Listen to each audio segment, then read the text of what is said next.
our first special matchup of the evening, we see two local standouts collide. As José El Pistolero Medrano, representing Interim Cancun and 10th Planet Cancun, takes on the black belt Bruno Antonieta, representing Gracie Baja Playa del Carmen, live from Majestic Resorts in Cancun, Mexico. This is Combat Jiu-Jitsu Worlds 2020 on UFC Fight Pass.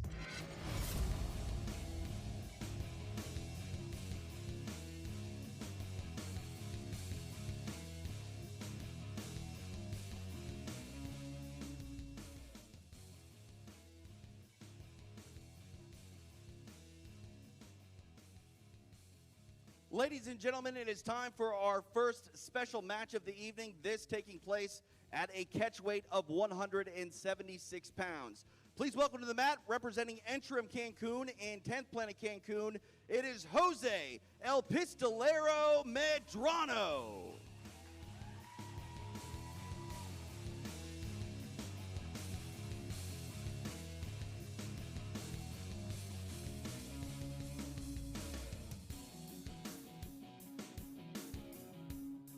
And welcome his opponent, representing Gracie Baja Playa del Carmen, it is Bruno Antonieta.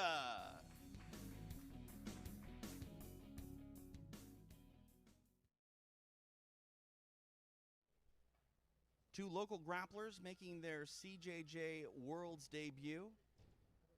It is José El Pistolero Medrano taking on Bruno Antonieta. Our referee for this bout is Mike Beltran.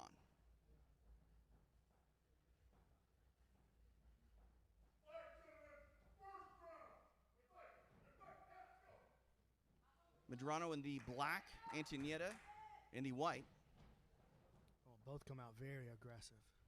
We saw some of the local scene yesterday at our qualifier here right on the beach, and combat jiu-jitsu is definitely growing here, Brandon. It's nice to see, you know, the Mexican fighters get their shine here on UFC Fight Pass. Yeah, and you mentioned the qualifier that we had on the beach yesterday. That was just an incredible experience and a great tournament to watch, too. I can't wait for all the fans to get an opportunity to see that. This match, I think, has stayed on its feet longer than all of our matches combined here at this point, and we're about 20 seconds away from that get-down rule. Ooh, inversion, reverse shot here, and he's in on the leg, Pistolero. Antonieta needs to be defensive here, deep in on that leg. Yeah, Antonieta's doing a good job there. Look at that counter, very nice work, and he's going to end up with the best position here. He goes to take the back, and Pistolero rolls through, looking for the leg again. I'll remind you that strikes are legal here as both men are on the ground, but it's been a straight submission match. Were you surprised that Antonieta didn't try to strike there from the back? No, I mean, he was having trouble holding on to the control. He had a nice position. He was looking to advance his position.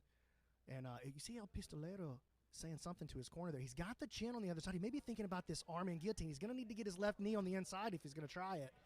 Okay, he switches off to the front headlock. Very nice, man, the way he hit that switch to sit out.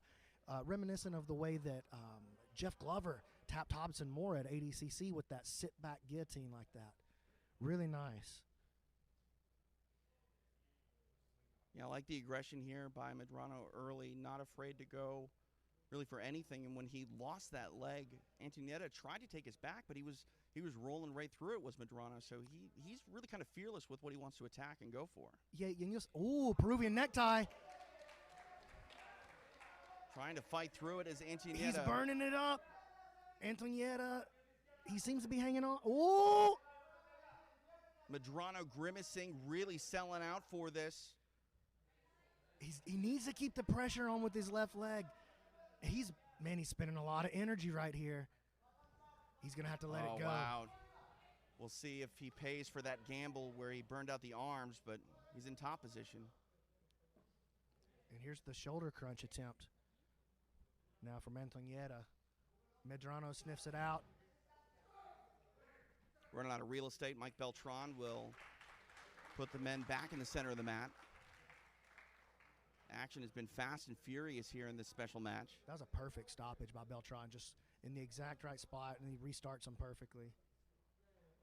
It's an incredibly difficult job to begin with, and Now we see Antonieta throwing some offense of his own. Postured up, though, is Medrano. Yeah, he's postured up for now. Let's see what he. Okay, there. I like the way he kind of straightened his back out. It's going to be hard. He gets both hands on the head. It's going to be tough to pull. Oh, here it comes. Ooh, nice adjustment there by Antonieta. Now pulling down on the head. Trying to break off more, but Medrano just unaffected. Antonieta tried to. Okay, I don't know. That might have been a questionable strike on the way up there, but I guess we're going to let it go. But Antonieta made a great triangle attack, and as he went to cut his angle and make his adjustment, he just wasn't able to control the rotation and the posture of El Pistolero.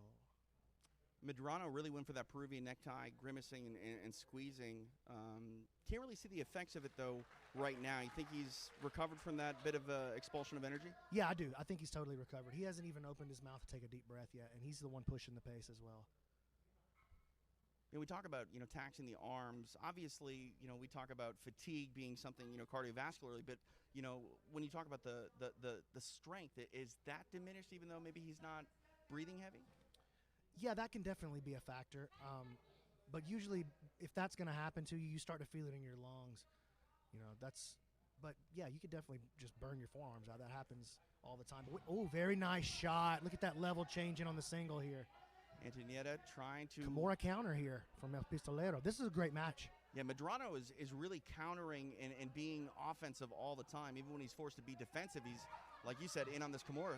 Yeah, back take attempt now from Antonieta. But El Pistolero staying on the Kimura.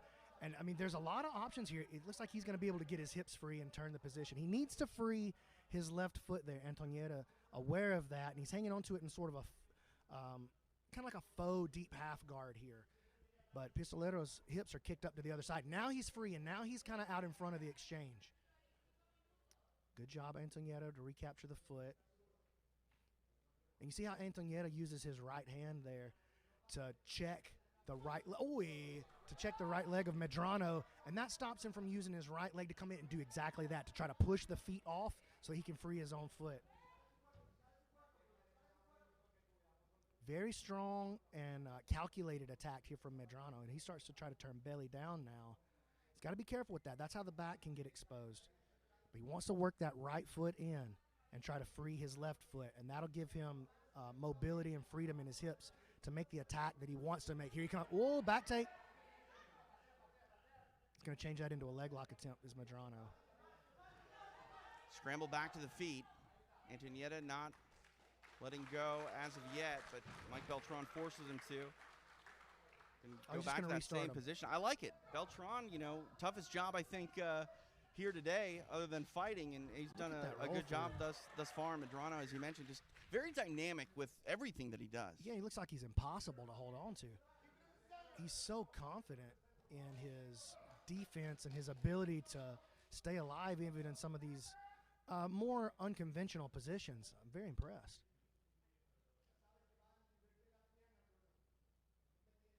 6.5 minutes down here in regulation. TJ DeSantis, Brandon McCaffrey inside the beautiful Majestic Resorts in Cancun. Combat Jiu-Jitsu Worlds 2020 closing out the year tonight with a female flyweight tournament. This a special matchup between two local standouts. Yeah, both of these guys look fantastic.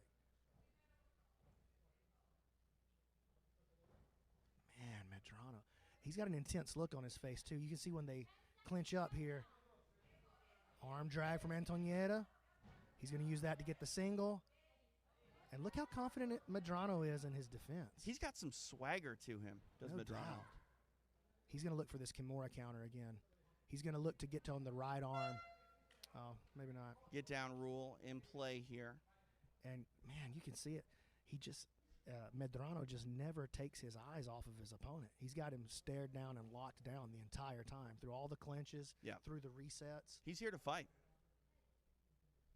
Mike Beltran flipping the coin. Looks like Medrano is the winner, so he gets to choose. And it looks like there's some discussion here as to which way they're going to get positioned. But when the get-down rule is in effect, they restart center of the mat with double underhooks and a double butterfly guard. I got to think Medrano is happy with this position. Antonieta's probably happy with it, too. He's got the fight down to the ground at least. Good job. Great base here from Medrano. Antonieta doing a good job. Keep his head close there. It makes it very hard to hit him. But he's going to have to adjust either his angle or his grips or both if he's going to produce any kind of offense. Here comes the big boy sweep. Nicely done. Medrano. Wow. Great job, man. That was a really nice sweep. We call that a big boy sweep when you come up with the double butterfly or the double underhooks off the butterfly guard. And look at the intensity by Medrano. They were just like walking past one another, and he just doesn't break eye contact. No, man. He's here for the party.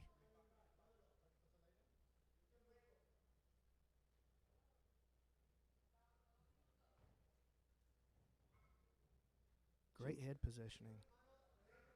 These guys really utilizing every second or every square inch of this mat, rather. And I mean, Medrano now trying to get a hold of Antonieta. There's under 90 seconds left here in regulation. They're going to end up with the get-down rule again.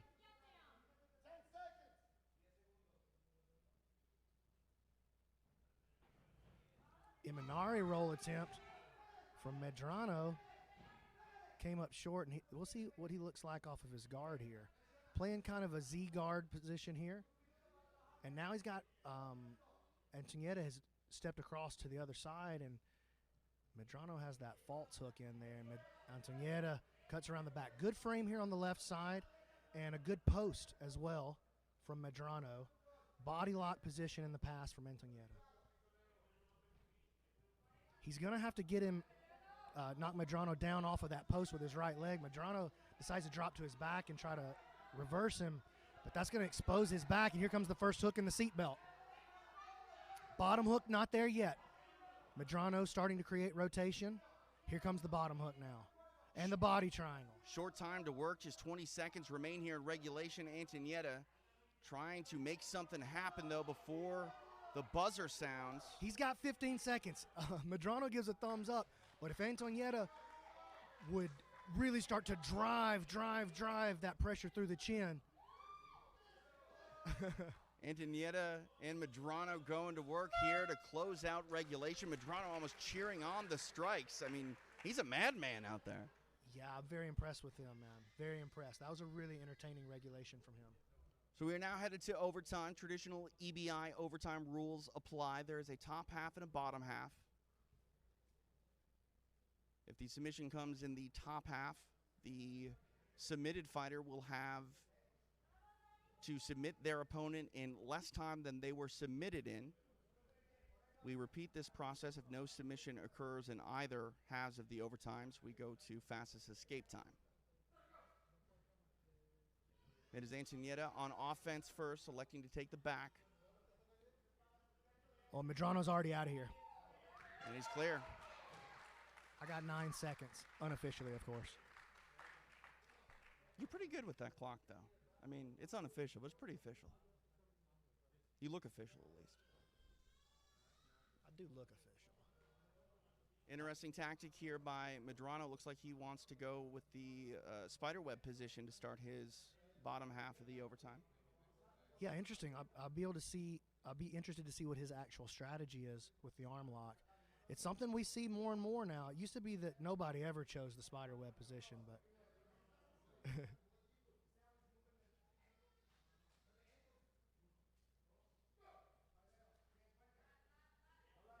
oh, the arm's already free. Trying to grab the submission and victory Oh, right he's gonna here, lose it. but Antonieta able to get free. Was that 9 seconds? That was 8 seconds. Wow. Oh, he popped his arm, though. You can see Antonieta reached for his right elbow there. Made an adjustment on it. We'll see how that affects him here as we start the top of the second overtime. Dude, all the matches are so fast. Even the overtimes are Right. fast. And we'll see, you know, if that changes Medrano's tactics when he gets to the bottom of the second. Maybe he wants to try to rack up some time. But we see Antonieta here now going for a spider web position of his own. Yeah, interesting. He obviously didn't like what he felt off of the. Yeah, Beltran's got to be on his game here. These guys are trying to sneak every advantage that they can. Medrano peels to the top position immediately, and he's going to pull his arm right out of there. Wow. 9 seconds again. Okay, so my math tells me that Antonieta has about 18 seconds of control time. Yeah, that's what it looks like. In 2 overtimes, wow. Fast and furious, the action has been just that tonight here in Cancun. Bottom of the second overtime now. Medrano going back to the arm. He liked what he felt the first time. He got the extension and he popped his arm for sure. Right, and that arm is you got to believe somewhat compromised.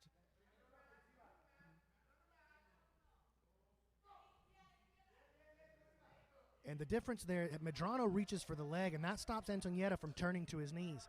When Antonieta went to the arm lock, he put both hands to attack the arm, and Medrano turned to his knees immediately and pulled his arm out. Now we're already onto the longest ride of the event. The only way to really escape this, if you're Antonieta, is you've got to let go of your grip, which obviously offers the straight. Here it comes. He let go of his grip. He's going to have to make a play. Oop. There's the tap. It is done. El Pistolero doing a flip, and for good reason. Victorious via submission in overtime. Jose Medrano might be one of my new favorite CJJ players. Dude, he was fantastic. Unbelievable stuff turned in by El Pistolero. Jose Medrano getting the submission. Let's make it official. Ladies and gentlemen, we have a winner via submission in overtime. It is Jose El Pistolero Medrano.